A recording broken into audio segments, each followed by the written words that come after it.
예, 조국혁신당 박은정입니다. 화면 좀 띄워주십시오. 네. 아까 후보자님께서 오전에 제 질의에 대해서 아닙니다. 미안합니다.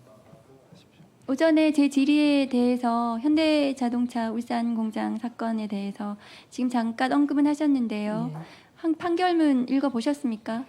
대법원 판결문. 시간이 짧아서 정독은 못하고 살펴보긴 했습니다. 네, 지금 은근슬쩍 그 일부 상고기각 되었다 이렇게만 말씀하셔서 그렇게 말씀하실 일은 아닌 것 같습니다. 왜냐하면 지금 후보자님께서 항소심에서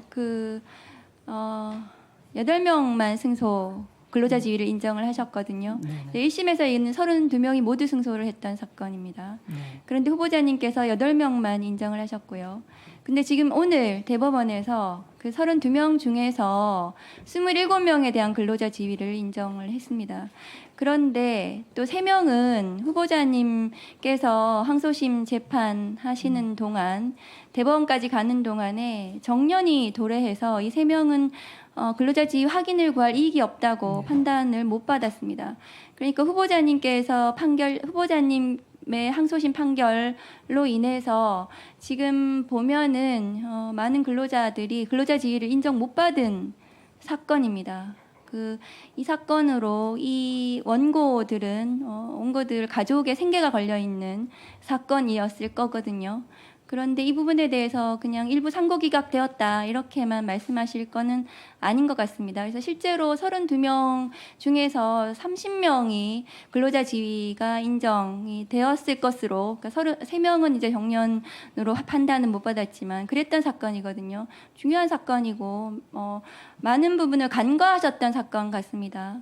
이 부분에 대해서 좀 진심으로 다시 한번 말씀을 좀 해주셨으면 좋겠습니다. 예, 말씀드리겠습니다. 저희 재판부에서 상당히 많이 고심을 하고 내린 판결이었는데 많이 좀 부족했던 것 같습니다. 그래서 이 부분에 대해서는 저희가 대법원 판결 다시 한번 정독하고 제가 잘못된 부분에 대해서는 좀 시정하는 그런 계기를 삼도록 하겠습니다. 네, 지금 국회에서 노란봉투법이 네. 계류되어서 심사를 하고 있습니다. 노동자에 대한 사회적 약자의 시각이라는 관점에서 대법관이 임명이 되시면 그런 관점에서 사회적 약자에 대한 연대와 지지 이런 의사를 가지고 사건을 좀 대해 주셨으면 좋겠습니다. 예, 명심하겠습니다. 다음 질문하겠습니다. 후보자님 드라마 나의 아저씨 보신 적 있으신가요? 예, 정말 인생 드라마라고 생각하고 있습니다. 네, 이 드라마는 사회적으로 취약한 청년이 어른다운 어른을 만나서 그동안 학대와 폭력에 시달렸던 자신의 삶에서 보살핌과 지지와 응원을 받아서 성장하는 그런 드라마고, 박동훈을 연기한 이선균 배우에 대해서 많은 국민들이 위로를 받았던 드라마입니다. 그런데 이 이선균 배우에 대해서 지난해 마약 투약 혐의로 수사를 받고 있었고, 그런데 무분별한 피의 사실 공표와 무관한 피의 사실과 상관없는 사적인 대화가 계속해서 언론에 보도가 됐습니다. 그로 인해서 이선균 씨는 극단적인 선택을 하게 되었습니다. 그런데 사망 직전 이선균 씨에 대한 마약 그 검사에 대해서는 수차례에 걸쳐서 모발, 채모 이런 걸 정밀 검사했음에도 불구하고 모두 음성 판정을 받았습니다. 알고 계시나요?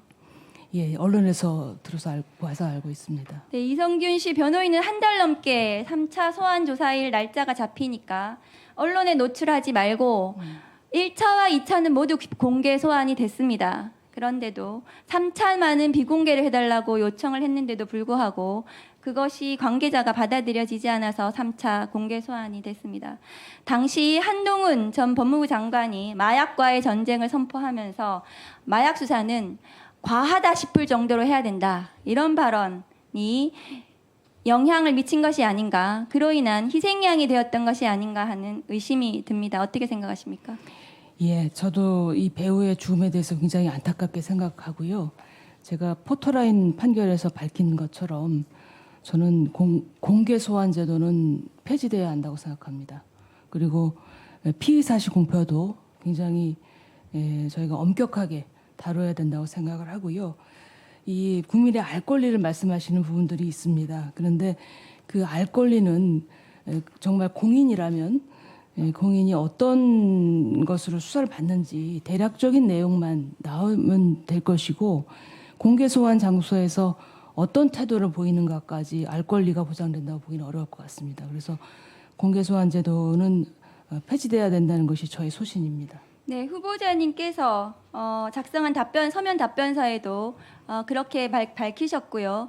최근 후보자님께서 판결에서도 그런 부분이 잘 나타나 있었던 것 같습니다. 후보자님께서 다음 화면 좀 보여주세요.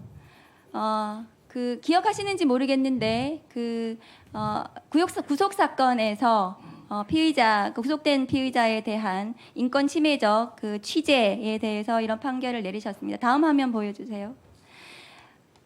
이렇게 밝히셨거든요. 범죄 사실 자체가 아닌 범죄를 저지른 자가 누구인지 피의자 개인에 관한 부분은 일반 국민에게 알려야 할 공공성을 지닌다고 할 수 없다. 이렇게 판단하셨거든요. 예. 이것에 대해서 후보자님 견해를 조금 더 밝혀주시죠. 예, 피의자 개인에 대한 부분은 이제 물론 공인일 경우에는 조금 다를 수 있습니다. 그러나 피의자의 어떤 신상이라든가 특히 공인이 아닌 경우에는 개인에 관한 부분은 널리 알려야 될 공공성을 가진다고는 보기 어렵습니다. 그리고 공인의 경우에도 그것이 이제 어떤 공적 영역의 부분을 떠나서 사적 영역이라거나 아니면 그 어떤 공개 소환 그 장면에서 어떤 태도를 보이는가 이런 것들에 대해서는 저는 그것이 널리 알려야 될 공공성을 가진다고 보기는 어렵다고 생각합니다. 네, 1분만 더. 예, 그러십시오. 저도 공개 소환을 받았던 사람의 한 사람으로서 공개 소환이 미치는 영향이 개인의 삶에 미치는 영향이 매우 큽니다. 예. 한 사람이 평범한 검사로 24년을 재직했는데 마치 중대한 범죄자인 것처럼 포토라인에 서는 그 모멸감 때문에 굉장히 극단적인 생각을 할 수도 있는 그런 경험을 했습니다. 그런데 지금 검찰의 무분별한 그 공개 소환 제도가 누구를 향해서 있는지 한번 봤으면 좋겠습니다. 지금 최근 대통령 배우자 김건희 씨에 대해서 비공개 제3의 장소에서 아무도 모르게 실제로 조사를 했는지 안 했는지도 모르겠는 이런 일이 벌어지고 있고 야당 대표와 그리고 정치적인 적대자들에 대해서는 검찰이 무분별하게 공개 소환하고 망신을 주는 이런 사태가 계속해서 벌어지고 있습니다. 이런 부분에 대해서 후보자님 의견 어떠십니까? 예, 원칙적으로 말씀을 드리자면 이런 공개 소환은 사라져야 될 관행이라고 생각이 되고요. 그 부분에 대해서는 저희가 판결을 할 때도 유념해서 들여다보도록 하겠습니다.